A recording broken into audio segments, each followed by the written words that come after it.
This call is now being recorded. Meus amados irmãos e irmãs, a paz de nosso Senhor Jesus Cristo, estamos dando continuidade ao Evangelho de João, que o Senhor tem nos permitido nos aprofundar em torno de um Evangelho tão precioso. E hoje, dando sequência, nós ingressaremos no capítulo 8 deste Evangelho de João, dos versículos do número 1 ao número 11. Os irmãos me permitam, inicialmente, eu vou fazer leitura de tais versículos. Então, a leitura do capítulo 8 do Evangelho de João, dos versículos 1 ao 11. Pedi que os irmãos acompanhassem suas Bíblias. Então, o Evangelho de João, capítulo 8, que dá conta dos versículos de 1 a 11, da mulher adúltera. Jesus, entretanto, foi para o Monte das Oliveiras.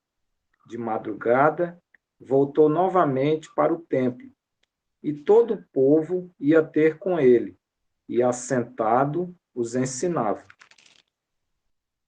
Os escribas e fariseus trouxeram à sua presença uma mulher surpreendida em adultério, e, fazendo-a ficar de pé no meio de todos, disseram a Jesus: Mestre, esta mulher foi apanhada em flagrante adultério.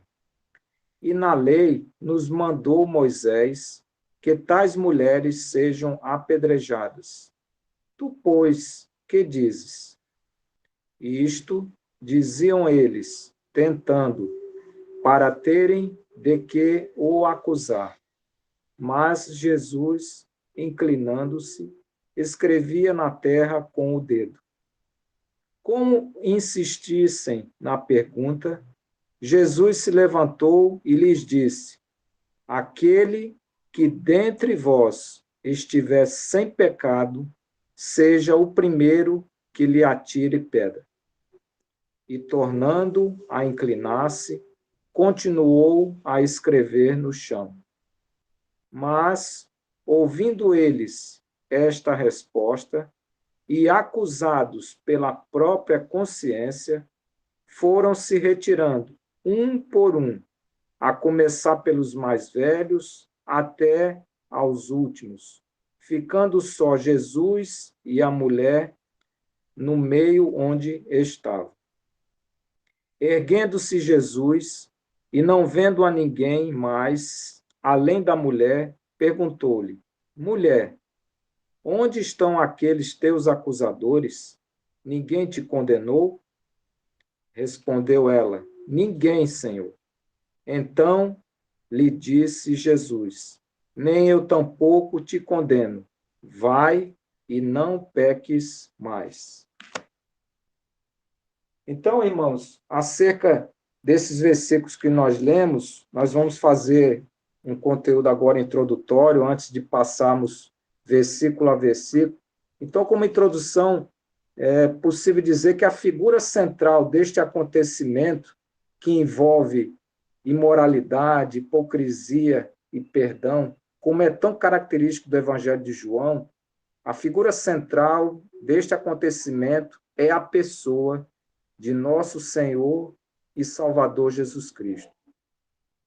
E nesta passagem que foi lida agora, nós conseguimos observar 4 características acerca dessa pessoa maravilhosa de Jesus Cristo: a sua humildade, a sua sabedoria, a sua forma de acusar e o seu maravilhoso perdão.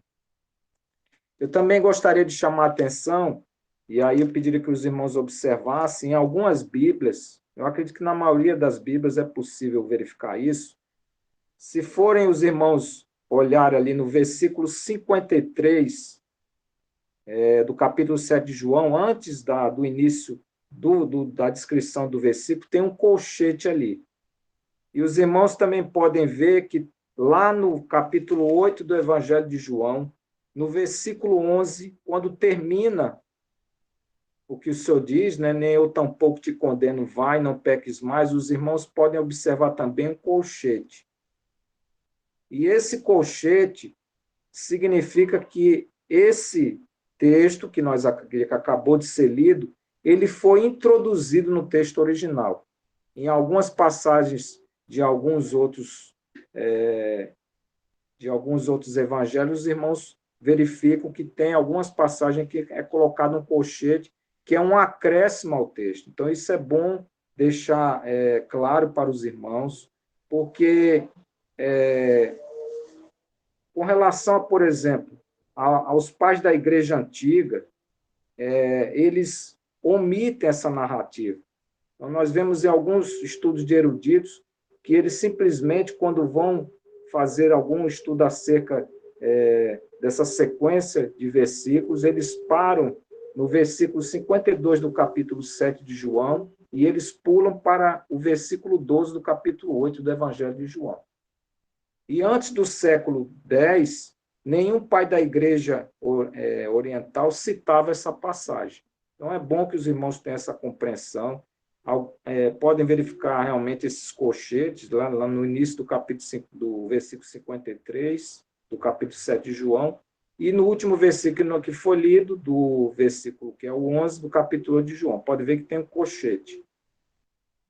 E isso para dizer, querer concluir, que ele não fazia parte do texto original quando foi escrito por João, quando foi a revelação dada por João. Mas nós vamos ver a importância desses textos, mesmo esse relato, que não é original, mas ele não quer dizer que não houve esse acontecimento, isso é bom que se deixe bem claro, mas ele não faz realmente parte dessa sequência do texto aqui. Por quê? Se nós formos observar, isso se encontra lá em Lucas, capítulo 21, os versículos 37 e 38. Nós vamos ver que tem uma relação desses acontecimentos com outro episódio. E aí eu pedi para os irmãos abrirem lá em Lucas, capítulo 21, os versículos 37 e 38. E lá diz assim, Lucas 21, 37 e 38. Jesus ensinava todos os dias no templo, mas à noite, saindo, ia pousar no monte chamado das Oliveiras. E todo o povo madrugava para ir ter com ele no templo a fim de ouvi-lo. Então, nós vemos uma coerência desse texto que foi lido com esse tipo de passagem que se encontra aqui em Lucas.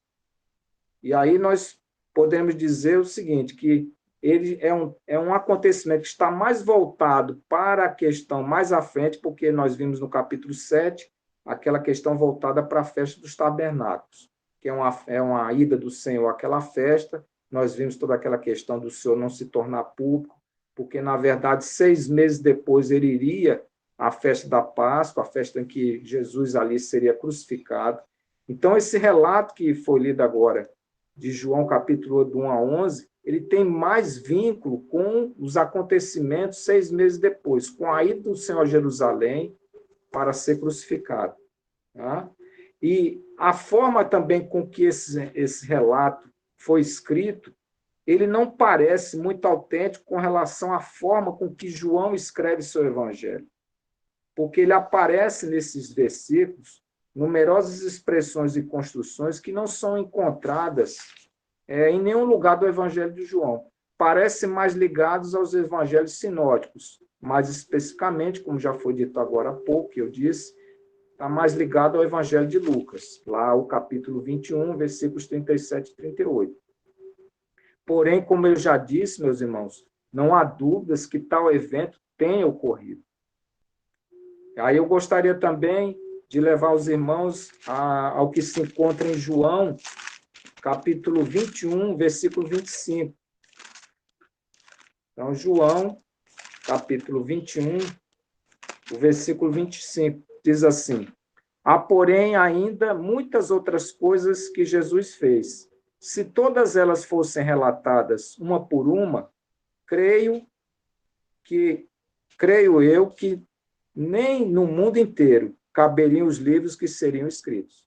Então, nós encontramos um amparo para que esse relato, mesmo não tendo sido original de João, tendo sido introduzido, aí não se lembram disso, os evangelhos sinóticos, os 3 evangelhos, Mateus, Marcos e Lucas, eles foram escritos quase todos logo, um pouco tempo depois da ascensão do Senhor.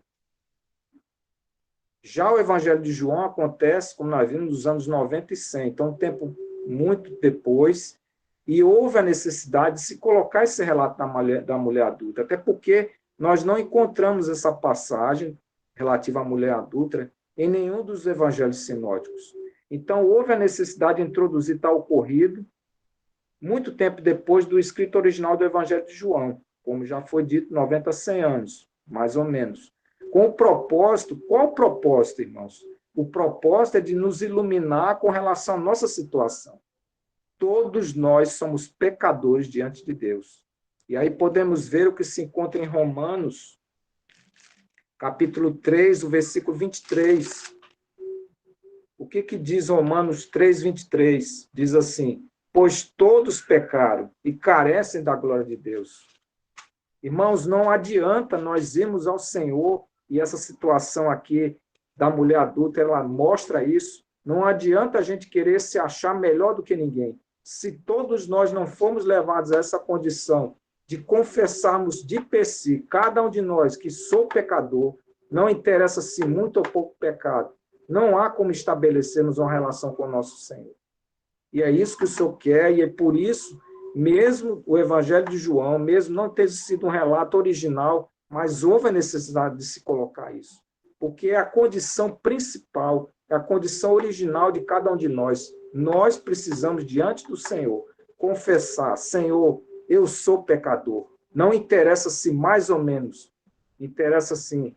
Essa qualificação é comum a todos nós. E esse é o primeiro passo para que nós possamos realmente encontrar o arrependimento diante do Senhor, encontrar um caminho para que essa pessoa possa nos tirar dessa condição.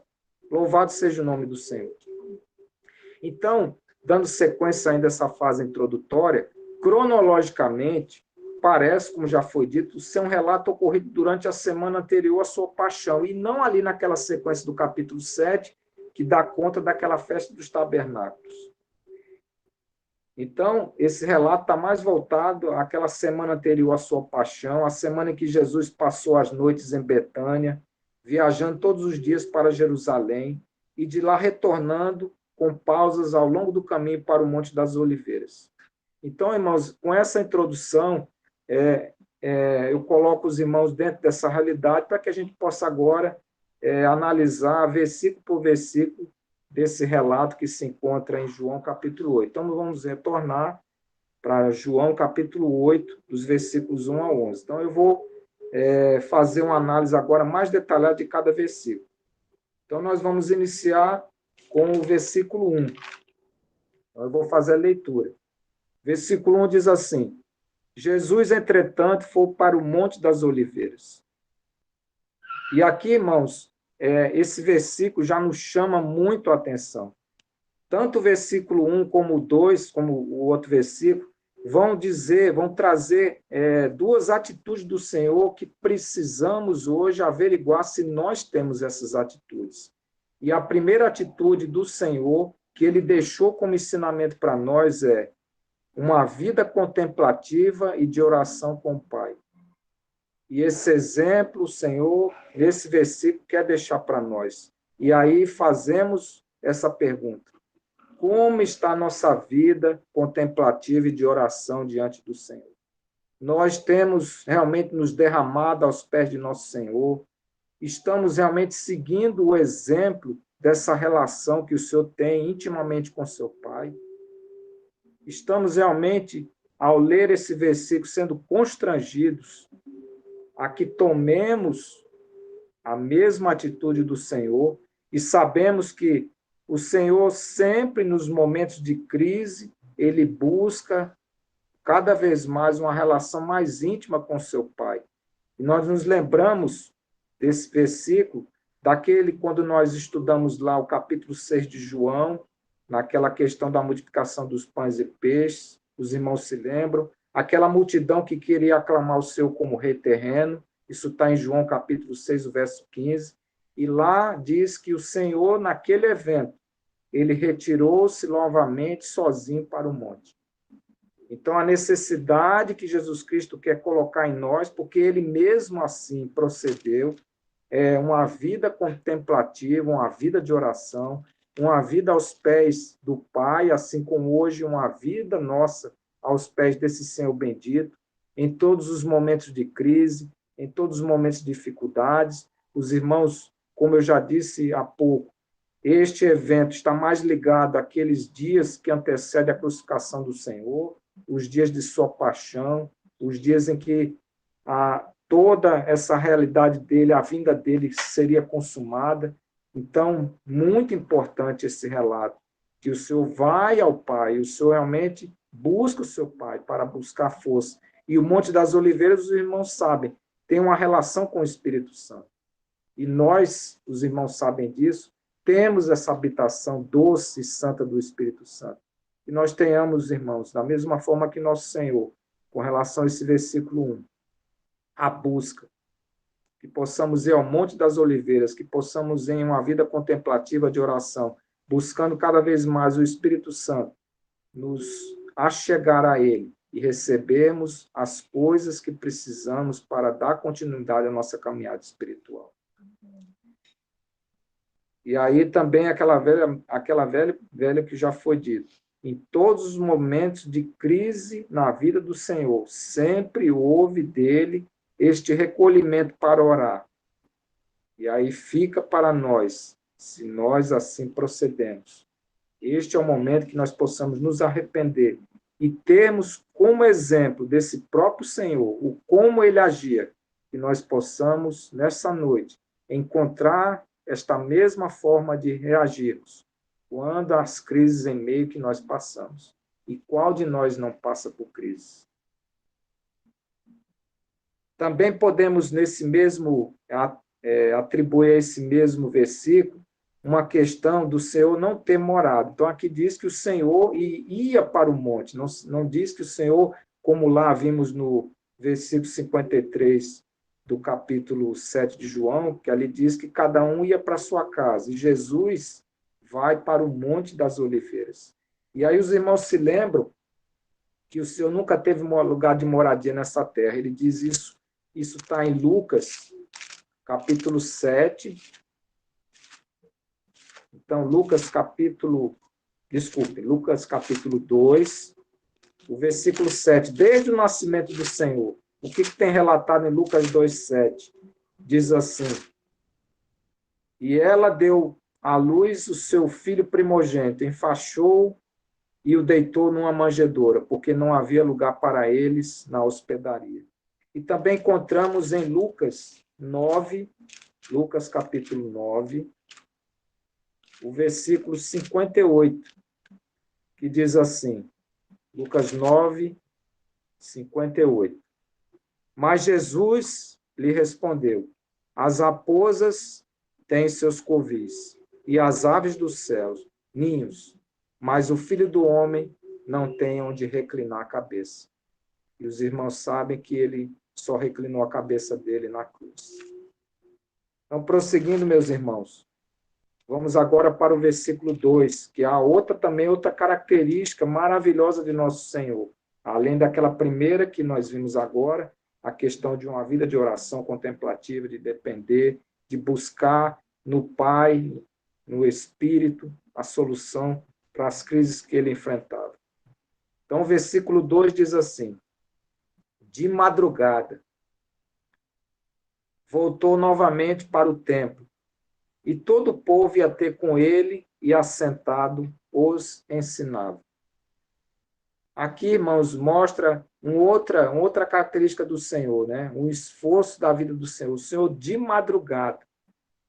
Né? Vejam, virtude desse maravilhoso Senhor. Ele ia dormir no Monte das Oliveiras, ou recolhia-se ao Monte das Oliveiras, mas vejam, logo de madrugada o Senhor voltava para o templo com a preocupação de que ele tinha que ensinar o povo, tinha que realmente transmitir coisas do alto. Essa era a missão que o Pai o incumbiu. E podemos ver em Mateus capítulo 11, versículo 12. Mateus 11, 12. O que diz ali? Mateus 11, versículo 12. Que é algo também que nos traz, né? Esse esforço do Senhor, em vir de madrugada, a preocupação dele de ensinar. Também hoje o Senhor quer nos trazer esse esforço. O Senhor diz assim, em Mateus 11, 12. Desde os dias de João Batista até agora, o reino dos céus é tomado por esforço, e os que se esforçam se apoderam dele. Então, irmãos, a preocupação do Senhor, do ensino que só ele poderia trazer, o esforço dele, de logo de madrugada ele já está lá perante o templo para ensinar a muitos que queriam ouvi-lo. Trata-se naquela ocasião da festa da Páscoa, assim como nós vimos lá no ambiente da festa dos tabernáculos. A necessidade daquelas pessoas que se achegavam em Jerusalém de serem ensinadas. E aí está quem pode ensinar. Aí está aquele que tem a sabedoria. Então, vejam, o ensino era priorizado por nosso Senhor. E aí a pergunta para nós que em algum momento ensinamos, nós priorizamos o ensino àqueles que não conhecem? Nós fazemos realmente um ensino com esmero, como o Senhor demonstra aqui, ou fazemos de qualquer forma, de qualquer maneira, de forma relaxada, sem preocupação, sem esmero, com preguiça? Irmãos, esse é um momento para nós nos arrependermos diante do Senhor, porque o exemplo ele deixou. E isso para nós tem que ser significativo. Esse versículo tem que nos chamar a atenção, da forma como Jesus ensinava. Não busca reconhecimento, não se exalta, é de uma forma simples, sem almejar vantagem, como nós vimos lá nessas festas, como aqueles doutores da lei se aproveitavam dessas situações para arrebanhar diante dele aqueles seus discípulos, para ouvi-lo, e cada um sair a elogiar. E não é essa a característica do Senhor. O Senhor realmente não quer aparecer, o Senhor não quer ser destacado, o Senhor não quer glória de homem.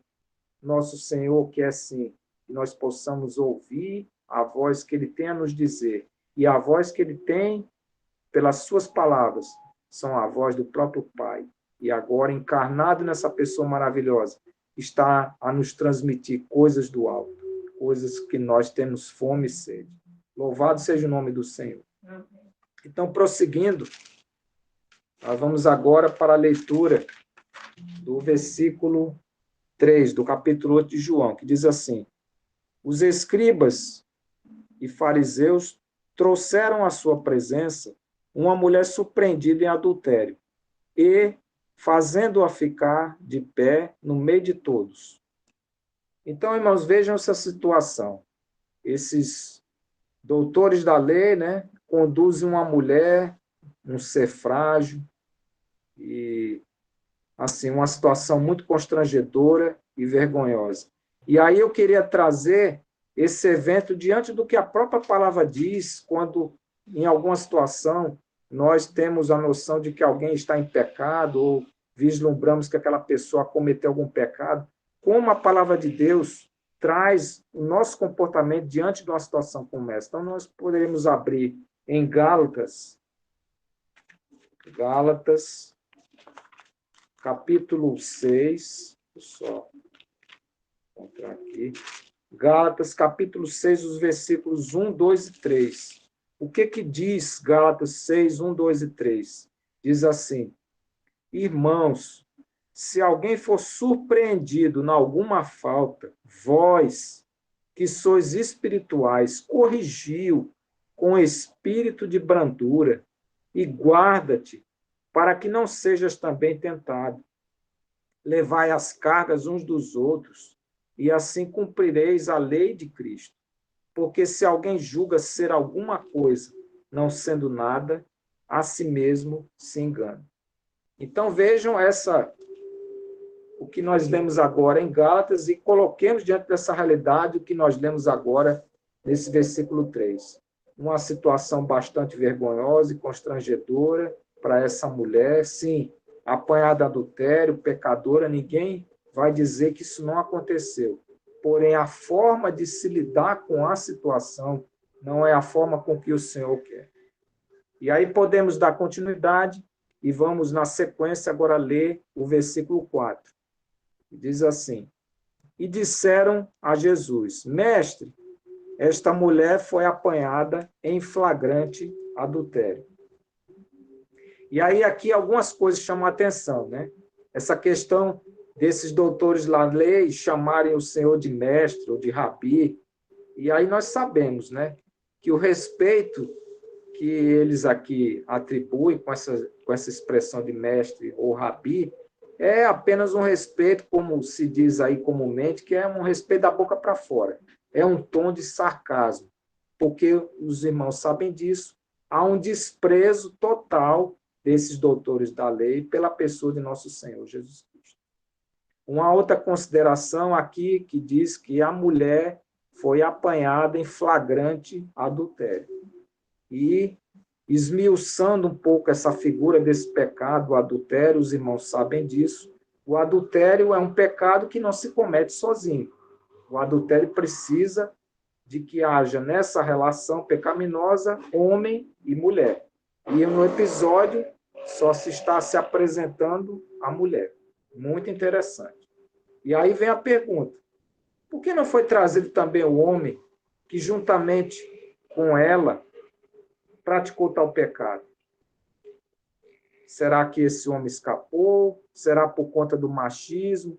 Será por conta de que, infelizmente, a gente adota certos procedimentos de que a pessoa importante releva, agora, aquele que for pequeno, esse sim, tem que ser escravizado, tem que ser levado, como essa mulher foi vergonhosamente e de uma forma constrangedora levada. Já pensou, os irmãos, imaginem, numa época como aquela, uma mulher sendo conduzida por esses homens ferrenhos, né, em aplicar a lei, e apresentá-la como uma praticante do crime, do pecado de adultério. E aí se pergunta, cadê o homem que praticou adultério? E nós temos isso tão comum em nossos dias, irmãos. Quantas coisas de errado acontecem, como diz.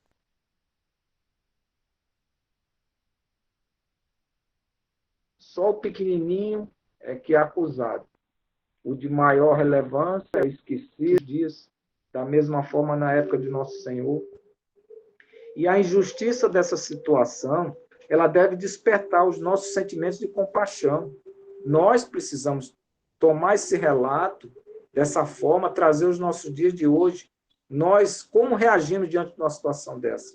Temos sentimento de compaixão? Temos realmente misericórdia? Como nós reagimos, irmãos? Essa palavra não pode ficar nesse relato de 2000 anos atrás. Ela tem que ser efetiva para os nossos dias, porque não há muita diferença. Não é dessa mesma forma, mas situações semelhantes se apresentam diante de nós todos os dias. E como nós reagimos? Então, continuando, em todo caso, verifica-se que as autoridades, nesse relato aqui, elas estão menos interessadas em assegurar que a justiça imparcial seja atendida, do que em prender Jesus em um dilema. Nós sabemos, irmãos, que o objetivo de toda essa situação não é julgamento dessa mulher adúltera, até porque o julgamento não poderia ser procedido da forma mais correta. A forma mais correta seria que o homem e aquela mulher que assim cometeram fossem julgados. Então, uma série de coisas que não vou aqui mencionar não dariam ao julgamento correto dessa causa. Mas o objetivo aqui é tão somente um. Os irmãos já sabem que nós temos visto isso já em relatos anteriores. Os irmãos se lembram lá no capítulo 5, quando houve aquela cura de Jesus de um paralítico, já houve toda aquela questão que eles queriam prender Jesus, e isso vem numa sequência. Aqui é mais um episódio que demonstra essa vontade desses doutores da lei de fazerem de tudo para que Jesus realmente seja colocado em uma armadilha, um dilema. Eles querem porque querem condenar o Senhor Jesus. E aqui a evidência é clara disso. A questão não está na mulher adulta, é apenas um pano de fundo. E o interesse é que Jesus seja pego, seja realmente evidenciado nele algo que o tire de toda essa missão para a qual ele veio. Ele é o Filho de Deus vivo, que aqui esteve na terra para nos salvar. Mas muitos não creem nisso e querem realmente que tudo isso seja retirado. Então, irmãos, dando continuidade, nós vamos agora para o versículo 5 do capítulo 8 de João, que na conversa, na sequência, diz assim: aqueles que levaram aquela mulher pegam em flagrante adultério. E na lei mandou Moisés que tais mulheres sejam apedrejadas. Tu, pois, que dizes? Então, nós vemos aqui que esses doutores da lei, como bons conhecedores, né, eles citam a lei e a pena aplicável ao caso. Mas aí ficam alguns questionamentos, como já foi dito. Que tipo de mulher é essa? Era uma mulher casada? Era uma noiva? Porque nós sabemos que o apedrejamento, segundo o que eles dizem aqui, porque eles só se referem à questão dela ser apedrejada. O apedrejamento era uma pena biblicamente prevista para o caso de uma virgem noiva que fosse sexualmente infiel ao seu noivo. Uma punição que deveria ser aplicada aos dois parceiros sexuais. Então, importante trazer novamente o crime de adultério, ou o pecado, né, melhor dizendo, pecado de adultério, é um pecado que envolve homem e mulher. Então, não só a mulher adúltera, cadê o homem adúltero? Que não está aqui nessa cena. E nós encontramos isso lá em Deuteronômio. Então, eu vou abrir lá em Deuteronômio, capítulo 22, que é a lei. Então, a lei que se aplica, que é o que eles citaram. Então, Deuteronômio 22, os versículos 23 e 24, que diz assim: se houver moça virgem, isso se no caso do apedrejamento, que seria a praticante, teria que ser uma moça virgem. Então, diz assim: se houver moça virgem desposada e um homem a achar na cidade e se deitar com ela, então trareis ambos à porta daquela cidade e os apedrejareis até que morram, a moça, porque não gritou na cidade, e o homem, porque humilhou a mulher do seu próximo. Assim eliminarás o mal no meio de ti. Então, aqui está a lei e o que deveria ser aplicado, como deveria ser aplicado. Então, aqui nós vemos que a punição é a ambos. E nós estamos vendo uma situação que só está sendo trazida a mulher. Cadê o homem? Vai se condenar só de uma parte? Que lei é essa? Não vejo. O que está por trás dessas coisas? Qual é o interesse?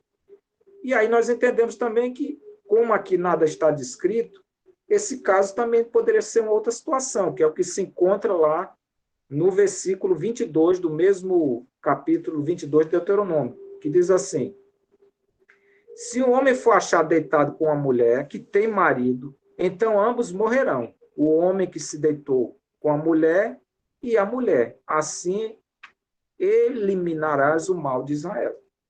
Então, aqui está, poderia ser, ao caso, uma outra situação. Essa mulher poderia se tratar de uma esposa infiel. E aí ela e seu amante, não pela a pena aqui seria de morte, mas não de apedrejamento, poderia também, esse caso, estar nessa situação.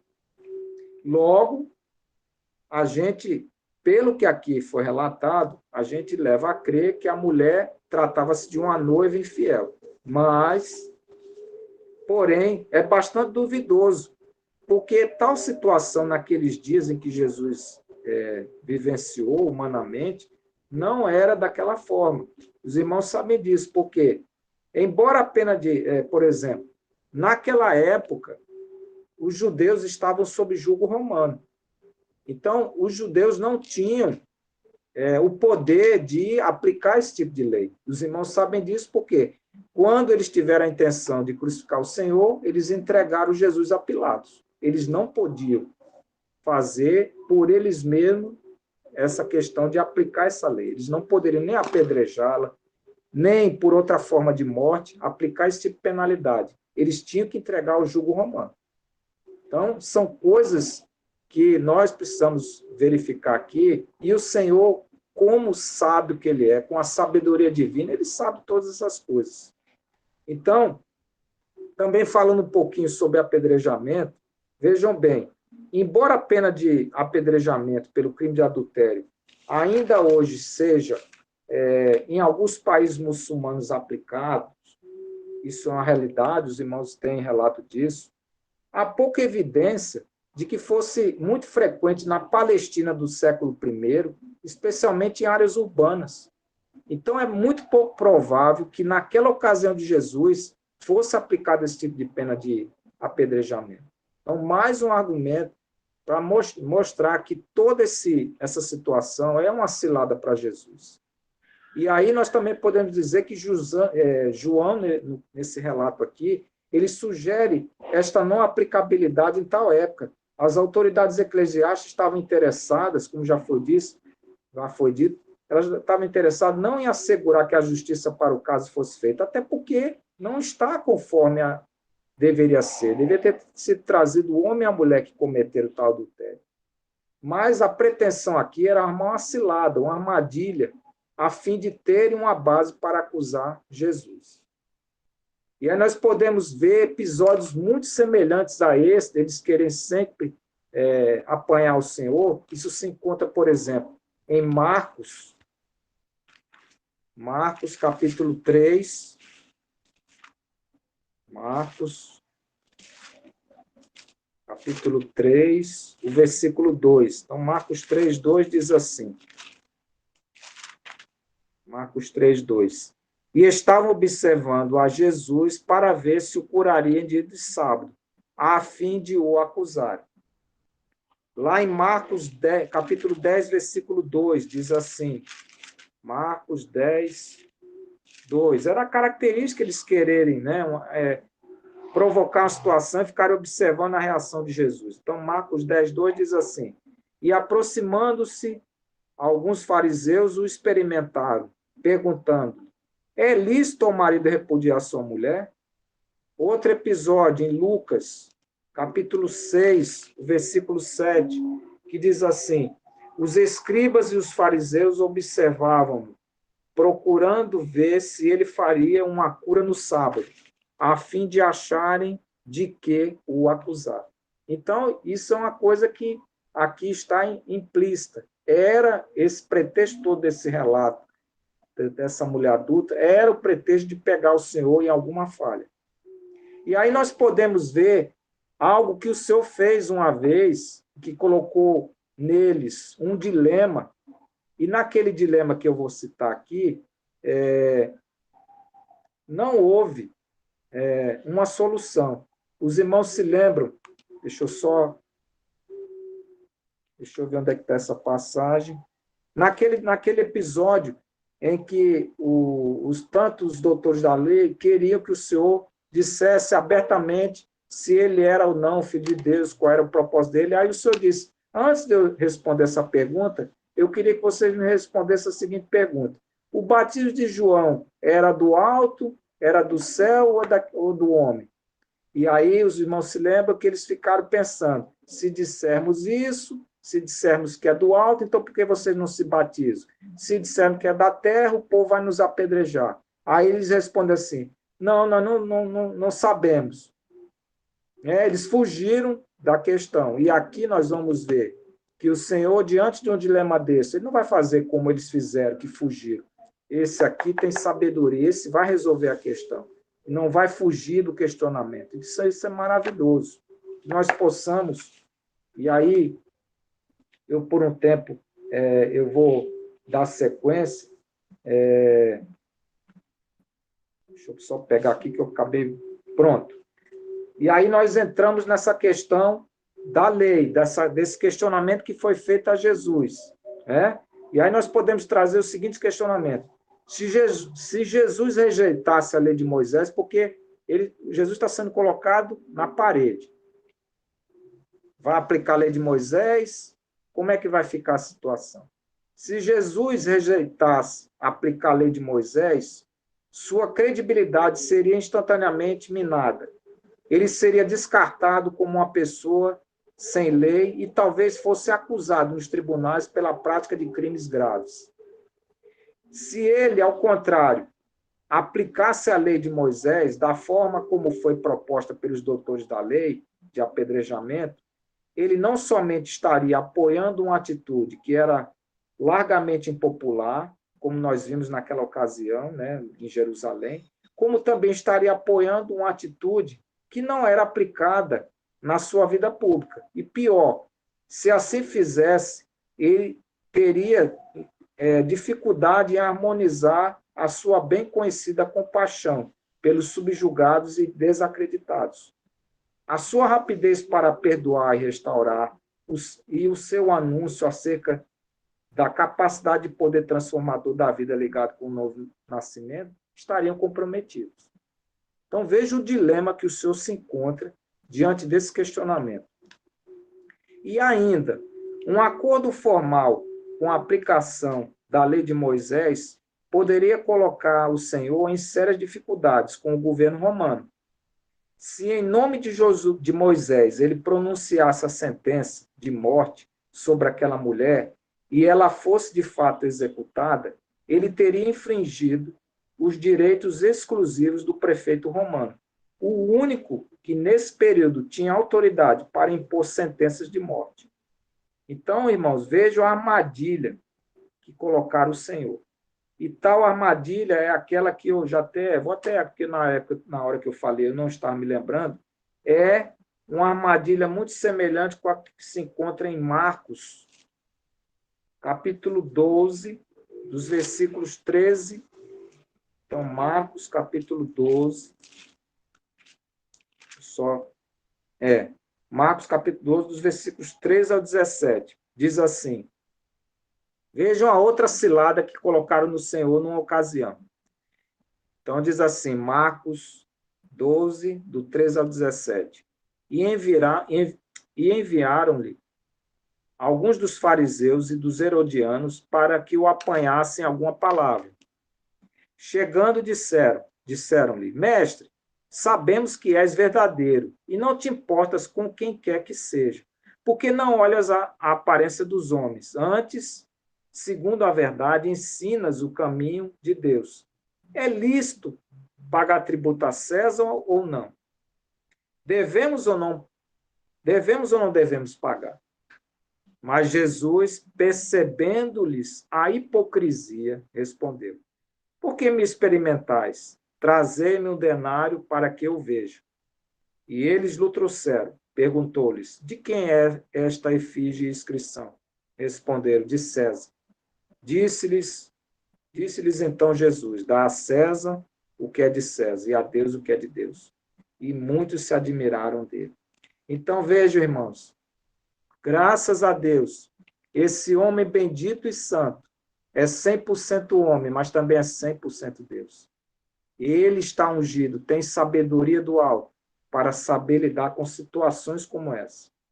Situações em que o colocaram numa berlinda, em algo que humanamente, a nós aqui, nós não teríamos realmente capacitação alguma, a não ser que o Espírito Santo de Deus nos desse. Então, prosseguindo, vamos agora para o versículo 6. Voltamos lá na sequência do capítulo 8 de João. E vamos agora para o versículo 6. Isto diziam eles, tentando para terem de que o acusar. Mas Jesus, inclinando-se, escrevia na terra com o dedo. E aí, irmãos, nesse relato do versículo 6, eu queria abrir um parênteses com os irmãos acerca dessa palavra tentando. Porque há uns dias atrás, eu passei por uma experiência com os irmãos com relação a essa questão da escrita aqui no grego da palavra tentar. E aí eu pedi aos irmãos que nós fôssemos em algumas leituras acerca disso, porque aqui diz que eles estavam tentando o Senhor. E a pergunta é: o Senhor foi tentado? O Filho de Deus pode ser tentado? Essa é a pergunta. E nós precisamos responder isso com base nas Sagradas Escrituras. E nós vamos ver o que se encontra nelas. Então, nós vamos ver, primeiro, o que se encontra em Hebreus. É um parênteses que eu estou fazendo, que eu acho importante. Depois nós vamos voltar. Então, Hebreus, capítulo 2, versículo 18, diz assim. E aí eu pedi que os irmãos atentassem para isso. Hebreus 2,18 diz assim: pois naquilo que ele mesmo sofreu, tendo sido tentado, é poderoso para socorrer os que são tentados. Hebreus capítulo 4, versículo 15, vai mais ou menos na mesma linha. Então diz assim, Hebreus 4, 15. Porque não temos sumo sacerdote que não possa compadecer-se das nossas fraquezas. Antes, foi ele tentado em todas as coisas, a nossa semelhança, mas sem pecado. Então, por essas duas leituras, parece crer que Jesus Cristo foi tentado. Muito interessante. Mas se nós formos em Tiago, capítulo 1, versículo 13, só encontrar aqui. Tiago 1,13 diz assim: ninguém, ao ser tentado, diga, sou tentado por Deus, porque Deus não pode ser tentado pelo mal, e ele mesmo a ninguém tenta. E aí, irmãos, nós ficamos no dilema. Aqui em Tiago, lá em Hebreus, nós vimos lá que diz que Jesus foi tentado. Tiago diz que Deus não pode ser tentado, e nem tenta. Mas alguns irmãos vão dizer, não, mas Jesus Cristo é o homem. E Deus aqui diz que Deus não pode ser tentado. Irmãos, nós nunca podemos nos esquecer que Jesus Cristo, ele é o mediador, ele é 100% homem e 100% Deus. E nós não podemos dissociar uma coisa com a outra. Jesus Cristo é um homem, mas também é o ungido, é o Filho de Deus. E ele é Deus. Então, segundo o relato de Tiago, ele não pode ser tentado. E aí, como é que fica aquelas duas passagens, essa que nós lemos agora, lá de João 8, na questão que Jesus foi tentado? E aí eu me vali que eu fiquei com esse dilema, porque um próprio irmão disse para mim assim, se Jesus não teve a capacidade de suportar a questão da tentação, ele não está apto a ir à cruz. E eu pensei assim, não, a questão de Jesus Cristo, ele veio para fazer o que o homem não fez lá no jardim.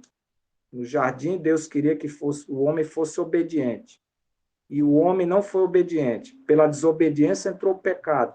Jesus Cristo precisa vir para restaurar o que o homem não fez, a questão de obediência. Pecado é consequência. O Senhor só vai tratar do pecado na cruz, quando na sua carne todos os pecados caem sobre ele. Mas ele não precisa ser tentado.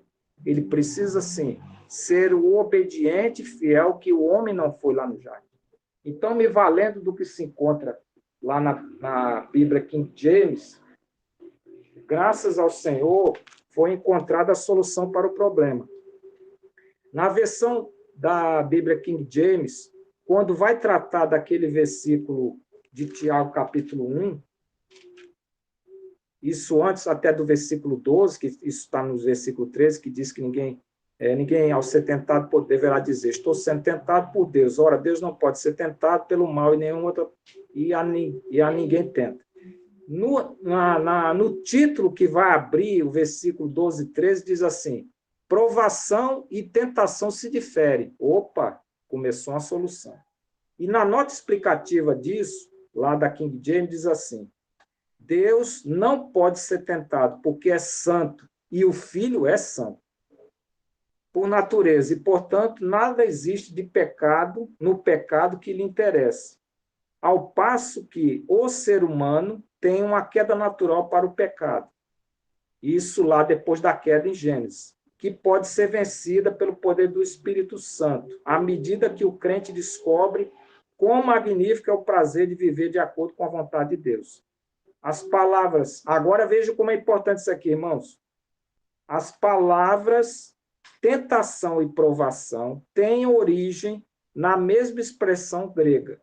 Contudo, aí eu vou me valer de uma outra explicação que está em outra nota de rodapé. Então, veja, tentação e provação no grego, que é onde foi escrito o original do Novo Testamento, é a mesma palavra.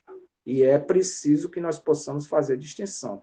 Nós somos tentados. Jesus Cristo jamais foi tentado. Ele foi, sim, provado. E nessa outra nota explicativa vai mostrar qual é a diferença entre tentação e provação. Lá vai dizer, eu vou ler, que a tentação é algo exterior. Aliás, desculpe, a provação é algo exterior. E o Senhor sofreu isso. Já a tentação é algo interior. E o Senhor não pode passar por isso, porque ele é o ente santo. Ele não tem nada de mancha no seu interior. Ele tem o Espírito Santo. Então, diz assim, na outra nota explicativa, a palavra grega traduzida por provações e provação é o substantivo correspondente à palavra traduzida por tentação. As duas palavras são muito semelhantes na forma. Ambas referem-se a ser provado, testado. Ser provado, testado pelo sofrimento exterior no ambiente ao redor é uma provação. Ser provado, testado pela instigação interior da concupiscência é uma tentação. Jesus Cristo não foi tentado, ele foi sim provado. Nós somos provados e tentados.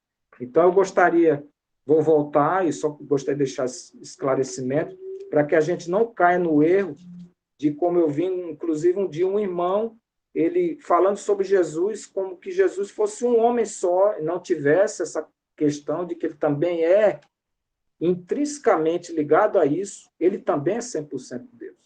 Nós não podemos fazer essa dissociação. Jamais Jesus Cristo vai poder ser tentado, porque ao mesmo tempo em que ele é homem, também ele era o Filho de Deus. E como Filho de Deus, como nós lemos em Tiago, ele não pode ser tentado. Então, voltando, irmãos, depois dessa explicação, que acho conveniente, nós estamos lá em João capítulo 8. Deixa eu só voltar aqui, me perdoem. João capítulo 8.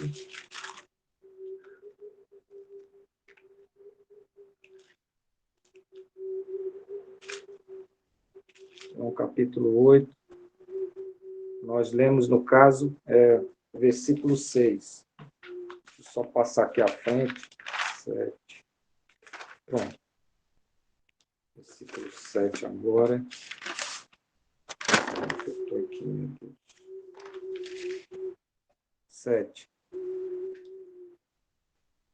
Então, o 6 foi lido. Isto diziam ele tentando para ter de acusar. Mas Jesus, inclinando, escrevia na terra com o dedo. E aqui é interessante essa atitude do Senhor diante dessa situação em que os doutores da lei colocam o Senhor nessa armadilha, e o Senhor tem ele tem uma conduta muito interessante. O Senhor está nessa situação, inclinado, escrevendo na terra com o dedo. E isso, irmãos, traz para nós algo que nós também temos que aprender. Assim como nós vimos aqueles 2 primeiros versículos do capítulo 8, aquela questão do Senhor realmente se recolher em oração, uma vida contemplativa, um esforço pela causa de ensinar. Aqui tem uma outra virtude que o Senhor nos ensina. Diante de situações como essa, diante de situações de provação, diante de situações de armadilhas, nós agimos como o Senhor. O Senhor aqui, ele não pronuncia qualquer palavra. O Senhor está ali inclinado, escrevendo com o dedo, ou seja, dando um tempo para trabalhar esse tipo de situação que lhe foi colocada. Isso é muito maravilhoso, que nós possamos aprender com essa conduta do nosso Senhor Jesus Cristo, dele, nesse tempo, ele se recolhe, ele para pensar sobre a questão, e muitas das vezes a gente não age com sabedoria. Muitas das vezes as situações não são colocadas e a gente exasperadamente já quer dar uma solução. E aqui vem um ensinamento. Quando situações como essa, nós precisamos de um tempo para pensar, meditar, buscar no Senhor solução. E com certeza o Senhor está aqui nesse momento fazendo isso.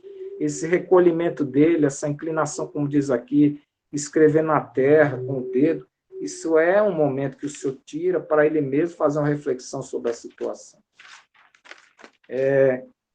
Passando agora na sequência, diz assim, versículo 7. Como insistisse na pergunta, Jesus se levantou e lhes disse: aquele que dentre vós estiver sem pecado, seja o primeiro que lhe atire a pedra.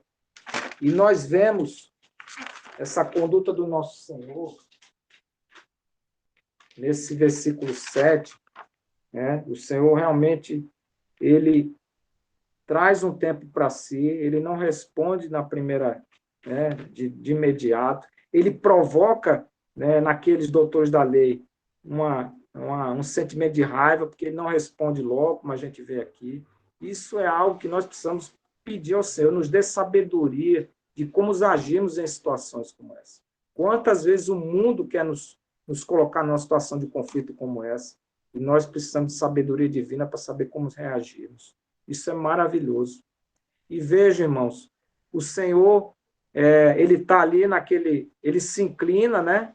Ele dá um tempo para ele mesmo, está escrevendo na terra com o dedo, e depois, como nós lemos no versículo 7, que insistiram na pergunta, veja a atitude do Senhor, o Senhor se levanta, veja a autoridade, o Senhor agora não está ali recolhido, inclinado, o Senhor agora se levanta e professa aquilo que vai vir de sabedoria. E ele vai dizer, aquele que dentre vós estiver sem pecado, seja o primeiro que lhe atire a pedra. E nós vemos que aqui quem está falando isso como vimos, é o Filho de Deus, ele tem sabedoria. As palavras dele nos deixam chocados. Esses homens achavam que iam envergonhar o Senhor e são envergonhados. Olha que frase simples, mas de impacto o Senhor profere. E aí nós vemos que, nesse episódio, esse verbo de Deus maravilhoso mostra a sabedoria divina, mostra realmente que tem luz, e sabe, mesmo aquele episódio que os irmãos que nós lemos acerca daquela questão lá, se era para dar tributo a César, como o Senhor tem realmente palavras sábias para responder, da mesma forma aqui. Os irmãos se lembram que na época de Salomão, houve aquela questão de que duas mulheres estavam numa disputa, numa querela, para saber quem era a mãe da criança, e era realmente, diante daquela realidade, como resolver aquela questão. E aí nós vemos ali uma sombra da sabedoria de Deus naquele homem, Salomão, e que agora vamos ver a plenitude da sabedoria nesse filho maravilhoso de Deus. E naquela querela, naquele problema, com a instrução da sabedoria divina, Salomão se saiu bem naquela situação. E agora, irmãos, nós podemos dizer que esse verbo encarnado de Deus, que tem a sabedoria plena, ele também, da mesma forma, vai ter como se sair dessa situação. E nós lemos que o próprio Senhor disse que, da mesma forma que a rainha de Sabá, né, se esforçou tanto para encontrar Salomão, por causa da sabedoria que ele tinha naquela época de buscá-lo, e a viagem que ela fez não foi uma pequena viagem. Os irmãos dão conta que foi uma viagem longa, uma viagem que uma rainha daquela sair para trás de um homem que tinha sabedoria, o esforço que ela fez, e ali diz que ela vai ser um padrão para nos medir se nós realmente temos nos esforçado a buscarmos a sabedoria desse maravilhoso Senhor. Que nós possamos realmente, diante dessas palavras que o Senhor proferiu, vermos que não existe outro com sabedoria tão grandiosa e que ele conseguiu se desvencilhar da armadilha que queriam colocar o nosso Senhor. E aí, prosseguindo, no versículo 8, diz assim, e tornando a inclinar-se, continuou a escrever no chão. E aqui, irmãos, essa questão do Senhor, aí nós vimos aquela atitude do Senhor, ele estava inclinado, ele se levanta, ele profere essas palavras de sabedoria e ele volta àquela situação anterior de voltar a se inclinar e continuar a escrever no chão. Alguns dizem que aqui, quando o Senhor volta a escrever novamente com o dedo no chão, aqui faz uma referência à lei de Moisés com agora a lei de Cristo, que naquela época da lei de Moisés, os irmãos se lembram que foram duas pedras talhadas, né, com a lei ali escrita. E agora a lei de Cristo é uma lei escrita na terra. E aí há alguma referência, isso é uma inferência, irmãos, eu quero que os irmãos me entendam, de que o Senhor, dessa forma, por duas vezes, está mostrando uma comparação entre aquelas tábuas da lei, as tábuas escritas em pedra, e agora aqui trazem a lei de Moisés e agora a lei de Cristo, que é uma lei que está ali sendo escrita na terra, que é o que o Senhor está manifestando ali quando está escrevendo. Embora muitos dizem que o que o Senhor escreveu ali, alguns dizem que é um relato que se encontra lá em Jeremias, outros dizem que o Senhor escreveu por escrever. Isso aí nós não vamos entrar em consideração, porque isso não é o importante. O mais importante é assim, essa manifestação de sabedoria dessa pessoa. E aí, prosseguindo, o versículo 9 diz assim, mas Ouvindo eles esta resposta e acusados pela própria consciência, foram se retirando um por um, a começar pelos mais velhos até os últimos, ficando só Jesus e a mulher no meio onde estava. E nós vimos lá que uma das características que seria evidenciada nesse relato é a forma de Jesus Cristo acusar. Encontramos em Romanos, capítulo 2, versículo 1. Os irmãos me perdoem, mas a gente já está terminando, tá? Romanos, capítulo 2. Romanos, capítulo 2, versículo 1, diz assim: Portanto, és indesculpável, ó homem, quando julgas quem quer que sejas, porque no que julgas a outro, a ti mesmo te condenas, pois praticas as próprias coisas que condenas.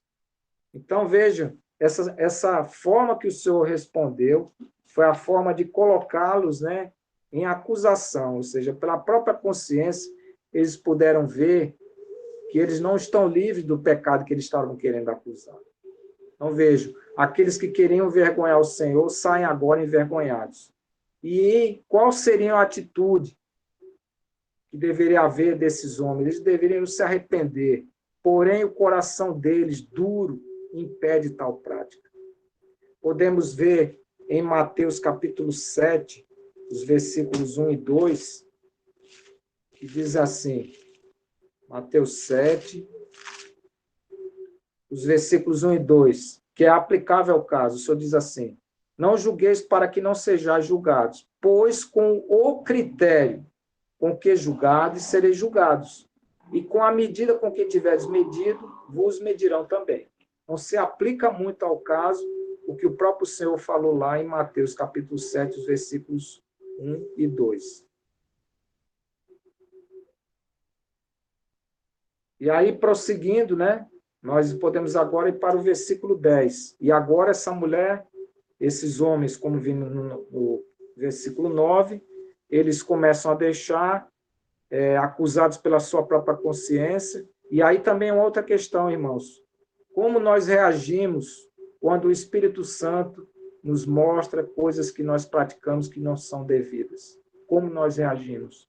Nós nos afastamos do Senhor, viramos as costas, ou nos constrangemos, nos arrependemos e buscamos realmente essa luz maravilhosa? Essa é outra questão que nós precisamos aprender aqui. Esses homens, infelizmente, foram acusados pela própria consciência e abandonaram, foram embora. E nós, como nós reagimos diante de situações como essa? Somos constrangidos, nos arrependemos e buscamos essa paz maravilhosa que o Senhor quer nos dar, que o Senhor nos ilumine. Então, prosseguindo, o versículo 10 do capítulo 8 de João diz assim: erguendo-se Jesus e não vendo a ninguém, mas além da mulher, perguntou-lhe: mulher, onde estão aqueles teus acusadores? Ninguém te condenou?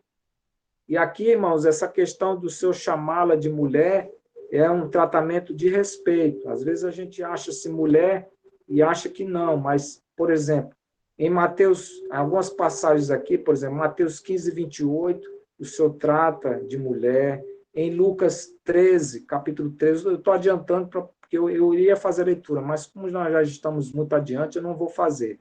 Em Lucas, capítulo 13, versículo 12, o Senhor também trata de mulher. Em João, capítulo 2, versículo 4, que foi aquela também o Senhor chama de mulher, que foi naquela questão lá de quando ele transformou água em vinho. Ele chama a própria mãe dele de mulher, um tratamento respeitoso. Em João, capítulo 4, versículo 21, com a mulher samaritana. Em João, capítulo 20, versículo 15, lá com Maria Madalena. Então, esse tratamento é de respeito, nós precisamos entender isso. O Senhor não está condenando, o Senhor quer salvá-lo, o Senhor quer perdoá-lo. E agora, irmãos, vamos adentrar no último versículo, que é o versículo 11, que diz assim: respondeu ela: ninguém, Senhor.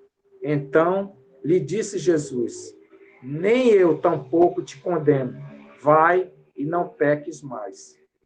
Então nós vemos aqui que o Senhor não diz que ela não é pecadora. O Senhor diz assim: nem eu tampouco te condeno. Então, existia uma culpa, ela realmente havia praticado algo pecaminoso. O Senhor afirma isso. Porém, ele que é o único digno, porque todos aqueles que acusavam por sua própria consciência viram que não tinham condições de julgá-lo. Ele, o único digno para isso. Ele mesmo diz, também eu não te condeno. E os irmãos sabem disso, porque Jesus não veio para condenar, ele veio para nos salvar. Isso se encontra em João, capítulo 3, versículo 17, João, capítulo 12, versículo 47. E também nós sabemos que Jesus, assim como Deus, ele tem o direito de perdoar pecados. Isso se encontra em Mateus, capítulo 9, um relato que tem lá dos versículos de 1 a 8. Então, Jesus aqui não passa simplesmente a mão na cabeça dessa mulher pecadora. A misericórdia alcançada pressupõe uma vida nova sem pecado. Isso se encontra lá em Romanos, capítulo 6, o versículo 1. Diz o que lá em Romanos 6, capítulo 1? Que diremos, pois? Permaneceremos no pecado para que a graça seja mais abundante? Versículo 2. De modo nenhum. Como viveremos ainda no pecado, nós os que para ele morremos? Então, é essa atitude que o Senhor quer dessa mulher. Então, o perdão não significa licença para perdoar. Por isso, o Senhor ordenou àquela mulher, vai e não peques mais. Então, irmãos, com essas palavras eu encerro, que nós possamos realmente, diante desse relato, nos constrangermos acerca dessa maravilhosa passagem e que o Senhor cada vez mais nos leve a termos realmente o discernimento espiritual devido a essa situação para os dias atuais. Louvado e bendito seja o nome do Senhor. Aleluia. Amém. Amém.